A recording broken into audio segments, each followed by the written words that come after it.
Esta é a estrada este-oeste no estado de Rivers, na Nigéria, que em outubro foi transformada num rio pelas maiores cheias registadas no país em 12 anos.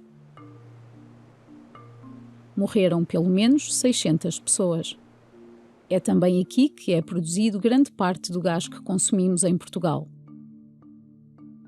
Em agosto de 2022, o gás da Nigéria representou mais de metade das importações portuguesas de gás natural. A 17 de outubro, a Galp recebeu um aviso do seu principal fornecedor. A Nigéria LNG admitia ter de reduzir o fornecimento de gás natural liquefeito por razões de força maior. O governo português desvalorizou o problema e assegurou que não haverá escassez de gás. E, portanto, aquilo que a Galp tem que fazer naturalmente é, se tem falhas de entregas, neste caso aqui de um fornecedor, deve ir ao mercado comprar o gás. Como o preço do gás neste momento está mais barato, penso que isso terá efeitos marginais do ponto de vista do impacto do preço. A falha de abastecimento por parte da Nigéria, no imediato, não trouxe consequências graves. Em agosto, Portugal já tinha reduzido quase para metade a importação de gás natural liquefeito do país e triplicou a dos Estados Unidos. A Nigéria sempre foi um país com grandes desafios. Aliás, até 2008 ela era o principal fornecedor juntamente com a Argélia. A partir de 2008, Portugal começou a diversificar fornecedores. Nós não dependemos só unicamente desses dois países neste momento. Temos com cerca de 30% dos Estados Unidos, cada vez mais, os Estados Unidos com o gás de xisto, que é muito mais caro. Mas no contexto de uma crise energética motivada pela guerra na Ucrânia e pela seca severa, o que pode significar para Portugal esta redução no fornecimento de gás vindo de África? Será que a necessidade de ir ao mercado spot comprar gás pode aumentar ainda mais a fatura de energia? E o que nos espera no inverno? Se acreditarmos na versão russa dos factos, o inverno na Europa pode ser assustador. A empresa estatal russa Gazprom lançou um vídeo em que mostra uma Europa congelada sem o gás russo. O vídeo, com o título The Winter is Coming, foi lançado após o anúncio do encerramento do gasoduto Nord Stream 1. Embora seja de propaganda, no fundo eu também tenho razão. Nós não sabemos como é que vai ser o inverno. Que é, se houver um inverno mais rigoroso, poderá haver um aumento de consumo. E por isso, estas medidas só são eficazes se realmente houver essa diminuição de consumo. Se não houver, as reservas não são suficientes. E, além disso, é que nós podemos até ter para o inverno e depois do inverno. Se na Europa a crise energética é particularmente grave devido às tensões geopolíticas com a Rússia, em Portugal os problemas são outros.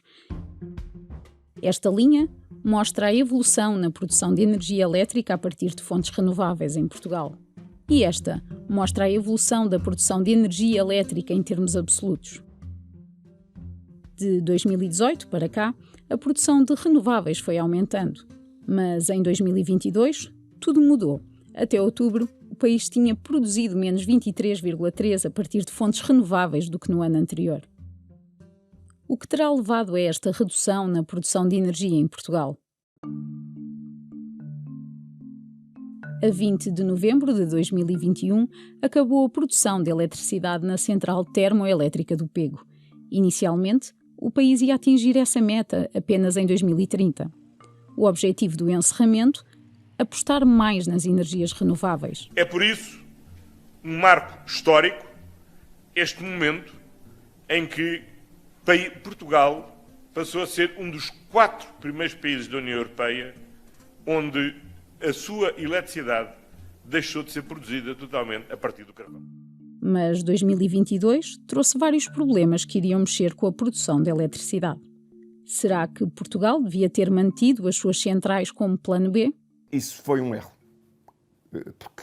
E sobretudo porque nós tínhamos, por exemplo, a central de Sines, que mesmo sob o ponto de vista ambiental, de chuvas ácidas, era a mais eficiente da Europa. Portanto, estamos hoje a consumir centrais espanholas que são menos eficientes que era a de Sines. E mesmo o Pego era uma central bastante eficiente, muito eficiente. E por causa disso aumentou exponencialmente as importações de Espanha, que nos estão a sair caríssimo, porque evidentemente quando compramos gás, eletricidade, produzida a partir de carvão em Espanha, o custo da taxa de carbono e os outros impostos do carvão ficam em Espanha. Mas por que é que as energias renováveis não ocuparam o lugar do carvão? Para percebermos isto, temos de entender duas coisas. As energias renováveis, como a solar e a eólica, por exemplo, são fontes de energia intermitentes, porque a produção elétrica não é constante ao longo de um dia, nem do ano. E em 2021 havia vários analistas que diziam que a crise energética era uma crise verde, de transição.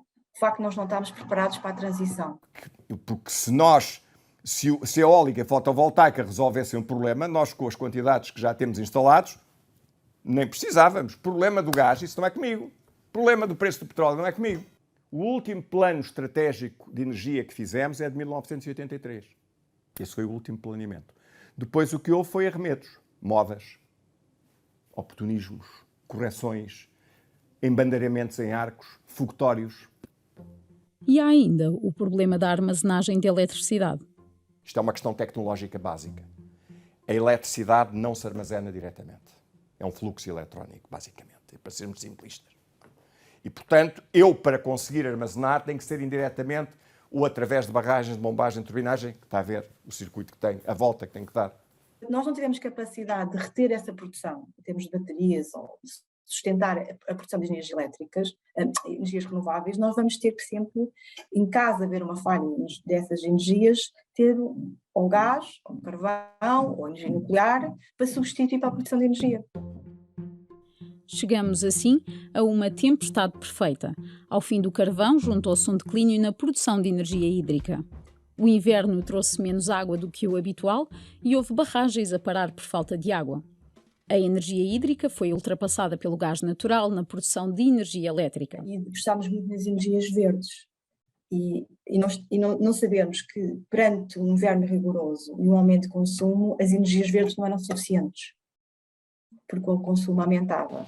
Para além disso, 2021 foi basicamente o fim da pandemia. As indústrias recomeçaram, a economia recomeçou, portanto houve um aumento de consumo. O gás é um dos 3 combustíveis fósseis mais usados no mundo, por ser mais limpo do que o carvão ou o petróleo. Além disso, pode ser fornecido através de gasodutos, infraestruturas de milhões que ligam fornecedores e compradores numa longa relação. O gás viaja mal, porque é difícil de transportar, porque é uma molécula muito leve. Por isso é que nós estamos cá neste extremo, não tínhamos nenhuma ligação direta ao gás russo. Só indireta, porque comprávamos de vez em quando os metaneiros, porque quando eram baratos.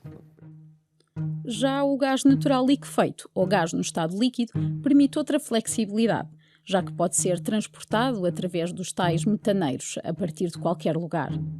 De onde vem, então, o gás que consumimos em Portugal? Sem reservas de gás natural, Portugal importa todo o gás, e esse abastecimento pode vir por 2 vias. Pelas interligações com Espanha, ou seja, através de um gasoduto, ou através dos metaneiros pelo terminal de Sines. O gás natural liquefeito corresponde a 96,6% do gás importado por Portugal e tem várias origens. Nos primeiros 8 meses do ano, 31,5% do gás recebido no Porto de Sines veio dos Estados Unidos. Já o gás que chega a Portugal através de gasodutos, vindo de Espanha e Argélia, representa pouco mais de 3% das importações de gás. Mas se o gás é uma energia mais limpa do que o carvão, não é fácil de armazenar, e Portugal é o país da União Europeia com menos capacidade de armazenamento.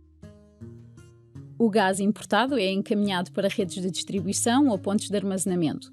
Desta forma, parte do gás natural recebido é armazenado em cavernas subterrâneas, como é o caso da existente no concelho de Pombal.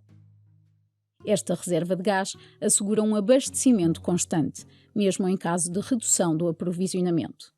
Apesar de Portugal ter o armazenamento a 100% da sua capacidade, isto representa apenas 6,6% do consumo anual. Por isso, coloca-se uma questão: quanto tempo durariam estas reservas? Isto varia dos dados e das agências. Uns dizem que são 30 dias, outros dizem que são 40 dias, em invernos normais. Portanto, 1 mês, 2 meses, basicamente, se houver uma redução de consumo.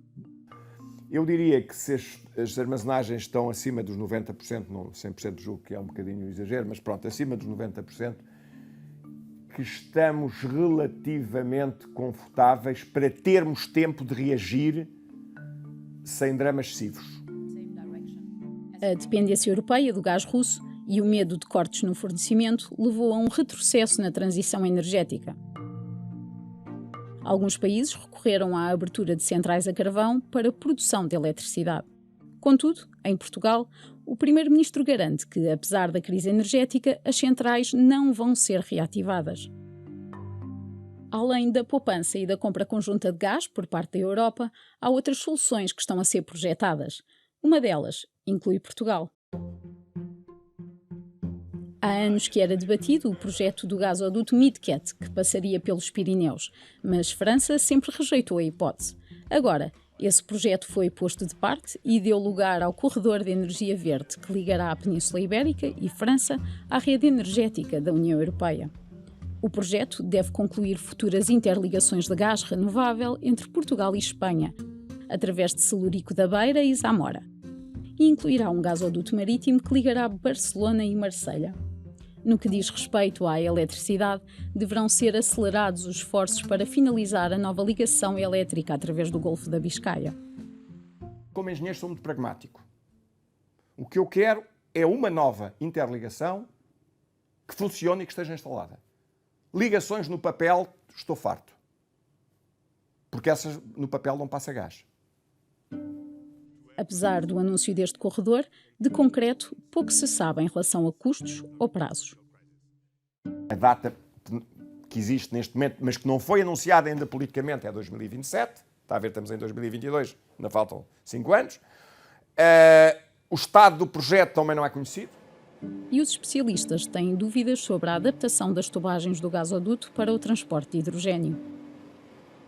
E, portanto, se é feito para a tarifa, com o dinheiro da tarifa, eu sou contra. Acho que não justifica. Não bate a bota com a perdigota. Se é feito com o dinheiro europeu, eu o que diria é que havia outras utilizações, mas se é só para aquilo...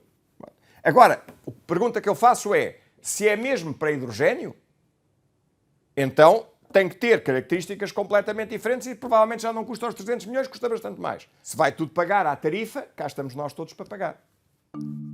Além de todas as incertezas em torno das condições do Corredor Verde, ele não vai resolver o problema do próximo inverno e a Agência Internacional de Energia já alertou.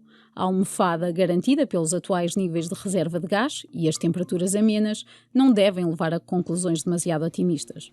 As condições geopolíticas e económicas mundiais teriam de mudar muito para preencher as reservas no verão de 2023. Se a guerra continuar, se os preços continuarem a aumentar, se, por exemplo, a China recuperar economicamente e começar a aumentar o consumo, que acontece também nos mercados asiáticos, como é que a Europa vai conseguir? Para já, em Portugal, os especialistas não acreditam que haja uma ruptura de abastecimento. Contudo, os portugueses deverão ser afetados na carteira. Do ponto de vista de realidade física, de não sermos sujeitos a ficarmos sem gás fisicamente, acho que é uma hipótese francamente remota. E não estou a ser otimista, acho que é assim. Agora, outra coisa, e vou-lhe dizer porquê, porque como na Península Ibérica há 7 terminais, Sines mais 6 em Espanha, como estamos ligados por 2 pipelines, se houvesse falhas de um lado ou do outro, há sempre a hipótese de negociar. Essa é a grande vantagem da lei de mercado. As pessoas ajustam-se, estão mais preocupadas, pagam mais, pronto, e ajustam de acordo com os seus princípios. Agora, quando se diz que o preço aumenta, isso para certas famílias e certos consumidores e certas indústrias pode ser muito grave. E, em alguns casos, pode ser motivo da pessoa deixar de comprar por razões económicas.